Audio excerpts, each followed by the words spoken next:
मनोजवं मारुतुल्यवेगं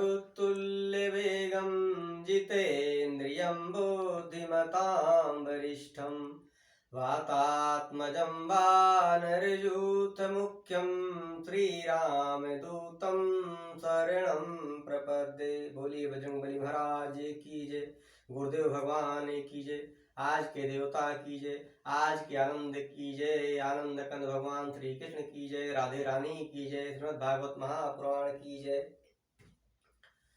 तो श्रीमद् भागवत में जब हमारे जो आत्मदेव ब्राह्मण हैं या जब परेशान हो जाते हैं अपने पुत्र धुंधकारी से, तो जब ये जाते हैं कि अब हम अपना प्राण त्याग देंगे, और ये कहते हैं उससे पहले कि इससे अच्छा तो यही होता कि हमारे पुत्र ही ना होता, और वो महात्मा ठीक कह रहे थे। और जब ये जानकारी मिली गोकर्ण को, तो चूंकि वो एक तरह से गोकर्ण के भी पिता थे आत्मदेव, तो जो धुंधकारी थे, जो धुंधली उनकी माँ थी, धुंधली अपने नाम के आधार पर ही उनका नामकरण की थी अपने पुत्र का। तो जैसा कि हम लोग वर्णन कर चुके हैं कि बहुत ही आतताई था और हर तरीके से पापाचार व्यभिचार अनाचार करता था, और उससे परेशान होकर के सारा गांव देश सब त्रस्त था उससे। और जो आत्मदेव थे ये भी परेशान हो गए जब ये आए कि अपना प्राण हम त्याग देंगे, और परेशान रहने लगे। तब जो गोकर्ण थे, जब उनको पता चला तो अपने पिताजी के पास आए, और गोकर्ण जी आत्मदेव से क्या कहते हैं, इसको जो है गोकर्ण गीता के रूप में भी जाना जाता है। वो बोलते हैं, देहमस्थि मांस रुधिरे अभिमतं त्यजतुं जाया सुतादिषु सदा मम चां विमुञ्च पश्य निशं जगदिदं क्षणभङ्गनिष्ठ वैराग्यरागरसिको भवभक्तिनिष्ठ धर्म भजस्व तततं त्यज लोकधर्मान् सेव वरसे साधु पुरुषा जाहि काम तृष्णाम।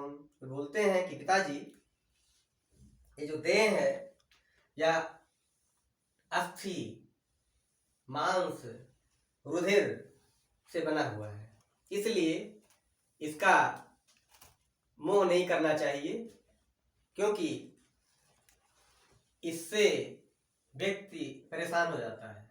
तो आप जो है ये जो शरीर है ये क्षणभंग निष्ठ है, और इससे आपको पार पाना होगा।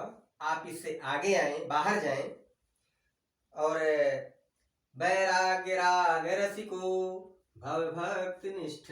वैराग्य, विराग कब आएगा? जब राग से आपकी दूरी बनेगी। राग क्या है? राग क्या है? मोह। और मोह क्या होता है? मोह सकल व्याधिन कर मूला, मोह सकल व्याधिन कर मूला, तिनते पुनि उपजहि बहुसूला। मोह सकल व्याधिन कर मूला, तिनते पुनि उपजहि बहुसूला। मोह सकल, जो मोह है वो सकल पूरे, जो जड़ है व्याधियों का, और उससे अनेकों प्रकार के कष्ट होते हैं। इसलिए आप वैराग्य धारण कीजिए, मतलब राग से हटिए, वैराग्य राग रसिको। और क्या कीजिए?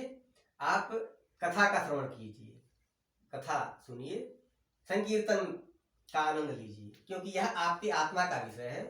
सुख के जो विषय हैं, जो शरीर के विषय हैं, सुख हैं और दुख हैं, इससे आप दूरी बनाएं। आप दुख मत समझें, क्योंकि ये शरीर फिर पंचतत्वों में विलीन हो जाएगी। क्योंकि छित जल पावक, छित जल पावक गगन समीरा, पंच रचित यह अधम शरीरा पंचचित यह, अधम शरीरा छित जल पावक, गगन समीरा छित जल पावक। ये जो 5 तत्व हैं, इसी 5 तत्वों से मिल करके हमारी ये शरीर बनी है।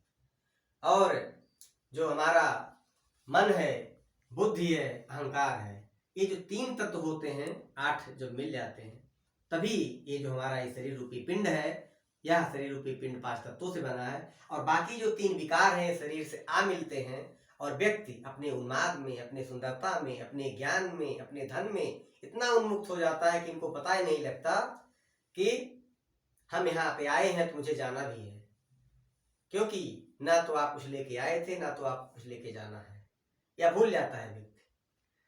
तो यह बताते हैं हमारे जो गोकर्ण हैं, अपने पिता आत्मदेव को शिक्षा देते हैं कि आप जो है आप इससे मुक्त होइए। अन्यस्य दोष गुण चिंतन का मुक्तवा, सेवा कस रसमो नितराम पिबत्वम। तो आप हमेशा इस कथा को पीजिए, कथा का श्रवण कीजिए, क्योंकि कथा का श्रवण करने से आनंद ही आनंद है। आपको आनंद लेना है तो कथा में आना होगा, कथा का पालन करना होगा, अपने जीवन को कथामय बना लीजिए, तभी आपको जीवन में फल मिलेगा। आपका जीवन सदाचारी होगा, आज्ञाकारी होगा और आप राष्ट्र, देश, समाज की रक्षा कर पाएंगे।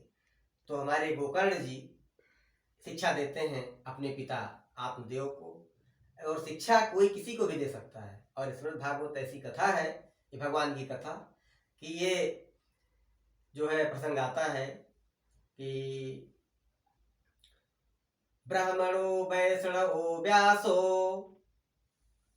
जो कथा हो वास्तव में यह कौन किसको सुना सकता है। इसमें जो ब्राह्मण है, सबसे पहले तो उसे ब्राह्मण होना चाहिए, उसके बाद वैष्णव हो, वैष्णव परंपरा को मानने वाला हो, और व्यास हो, व्यासस्य वचनम द्वे, मतलब वो सत्य का पालन करने वाला हो, धर्म पर चलने वाला व्यक्ति हो, कर्म के अनुसार अपना कर्म कर रहा हो, धर्माचरण पर हो, और उसकी योग्यता इतनी हो कि वह अपनी बात अच्छे से बता सके, ऐसा कथाकार होना चाहिए। तो यहाँ पर हमारे जो गोकर्ण जी हैं, वो अपने पिता आत्मदेव को यह शिक्षा देते हैं, और उन शिक्षा से वे संतुष्ट होते हैं और वैराग्य धारण करते हैं, भगवान का कीर्तन भजन करते हैं। इसी को श्रीमद् भागवत में गोकर्ण गीता के नाम से भी जाना जाता है। और जो यह भक्ति है, वास्तव में भक्ति सर्वश्रेष्ठ है, भक्ति सिरमौर है, बिना भक्ति के आप कोई काम कर नहीं सकते। तो जो भक्ति और ज्ञान और वैराग्य है, इस कथा में हमारे जो सनकादिक ऋषियों ने कथा सुनाई नारद को, और जो शिक्षा दे रहे हैं हमारे गोकर्ण जी अपने पिताजी को, ये भक्ति का ही प्रभाव है कि तुरंत उनके समझ में आ गई सारी चीजें। क्योंकि भक्ति रानी की जब कृपा होगी तभी आपके जीवन में कथा, सत्संग और हरि कीर्तन आएगा। तो या और बिना हरि कृपा के मिल नहीं सकती। बिनु हरि कृपा मिलहि नहीं संता, बिनु हरि कृपा मिलहि नहीं संता। बिना हरि की कृपा से संत नहीं मिलते। संत मतलब सज्जन, सत्य का जन, सज्जन, सतजन, यानी ताकादा हुआ है। सज्जन का मतलब होता है जो सत्य के रास्ते पर चले, और सत्य क्या है? हरि कथा, भगवान की कथा। तो जब बहुत हरि कृपा होती है, बहुत भगवान की कृपा होती है, तब आपको कथा मिलती है, और ये कथा आपके जीवन का कल्याण करे। श्रीमद् भागवत रूपी जो हमारे भगवान श्री कृष्णचंद्र हैं, ये आपका कल्याण करें। जय जय श्री राधे श्याम, जय जय श्री राधे श्याम, जय जय श्री राधे श्याम। श्री कृष्णम समर्पणस्तु। जय श्रीमद् भागवत महापुराण की। ऐसे आप सभी का कल्याण हो। जय जय श्री राधे।